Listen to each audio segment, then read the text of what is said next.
बच्चों में रागिनी राय आज आप सभी को अनुच्छेद लेखन के विषय में कुछ बातें बताना चाहती हूँ, जिसे ध्यान में रखकर हम एक अच्छा अनुच्छेद लिख सकते हैं। तो आइए जानते हैं अनुच्छेद लिखने की विधि। सबसे पहले अनुच्छेद होता क्या है? अनुच्छेद निबंध का ही एक छोटा रूप माना जाता है। जैसे निबंध में हम किसी विषय पर विस्तार पूर्वक चर्चा करते हैं, उसी प्रकार हम अनुच्छेद में किसी विषय पर सीमित भाषा में एक क्रमबद्ध तरीके से सरल और सहज रूप में पाठक को समझ आने वाली भाषा का प्रयोग करते हुए अनुच्छेद लिखते हैं। इसकी शब्द सीमा 80 से 120 तक होती है। जिस विषय पर आप लिख रहे हो उनमें आप सूक्ति का, लोकोक्ति का प्रयोग कर सकते हैं।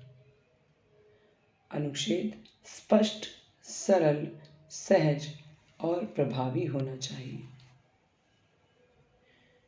वाक्य सुगठित, सुव्यवस्थित और परस्पर एक दूसरे से संबद्ध होने चाहिए।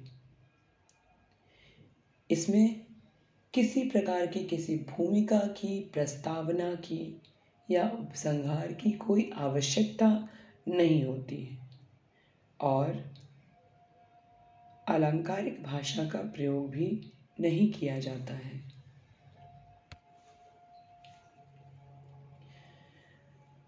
हम अनुच्छेद सीधे सीधे जो भी विषय मिला है या जिस विषय पर आपको लिखना है उस विषय को ही लिखते हैं। अन्य किसी भी प्रकार की भूमिका की आवश्यकता बिल्कुल नहीं है। अनुच्छेद कल्पनात्मक एवं समस्यात्मक विषयों पर लिखा जाता है। अनुच्छेद के विषय विचार या भाव प्रधान हो सकते हैं। आइए बच्चों, इस अनुच्छेद लेखन को उदाहरण के माध्यम से समझते हैं। हमने यहाँ एक उदाहरण लिया है, तुलसी दया न छोड़िए। संकेत बिंदु में हम यह बता रहे हैं कि यह तुलसीदास जी का दोहा है, जो एक उपदेश है हम सबके लिए, जिससे हम कुछ सीख सकते हैं या सीखते हैं। और अंत में उन्होंने जिस विषय पर बात की है उससे हम क्या सीखते हैं और संसार में उस दया भावना से क्या होता है। तो आइए अब अनुच्छेद की ओर बढ़ते हैं। तुलसीदास ने लिखा है, तुलसी दया न छोड़िए जब तक घट में प्राण। तुलसीदास जी का विचार है कि दया धर्म का आचरण करना मानव का ही कर्तव्य है,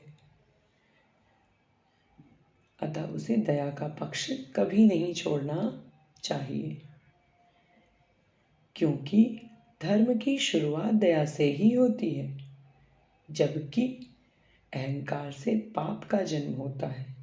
दया मानव को वास्तविक मानव बनाती है। दया से ही परोपकार की चेतना जागृत होती है।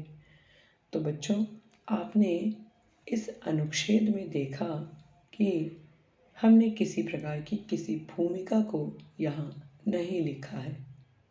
भाषा भी सरल है, सहज है, जो पाठक को स्पष्ट रूप से समझ में आ जाएगी। अब आइए आगे देखते हैं। दया की भावना ही हमें दीन दुखियों की सहायता के लिए प्रेरित करती है। महापुरुषों ने सदैव दया धर्म की सराहना की है और जो भी संकेत बिंदु दिए हैं उनके अंतर्गत ही यहाँ बात की जा रही है। दया से ही परोपकार की प्रेरणा मिलती है। अब इसे एक उदाहरण से हम स्पष्ट भी कर देते हैं।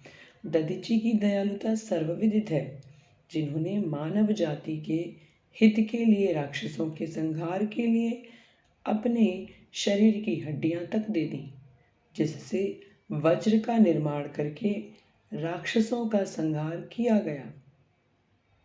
सभी धर्मों में दया की भावना का समादर होता है। बाइबल में कहा गया है कि दया और सत्यता, धर्म और शांति परस्पर एक दूसरे का साथ देते हैं। हज़रत मोहम्मद ने भी कहा है कि जिसमें दया नहीं, उसमें कोई सद्गुण नहीं। अतः हमें मरते दम तक दया के भाव का समादर करते हुए असहायों की सहायता बराबर करते रहना चाहिए। तो बच्चों, आपने यहाँ देखा कि हमने किसी प्रकार की कोई भूमिका, प्रस्तावना, उपसंहार नहीं लिखा है। भाषा भी सरल है, सहज है, जो पाठकों को स्पष्ट रूप से समझ में आ जाएगी।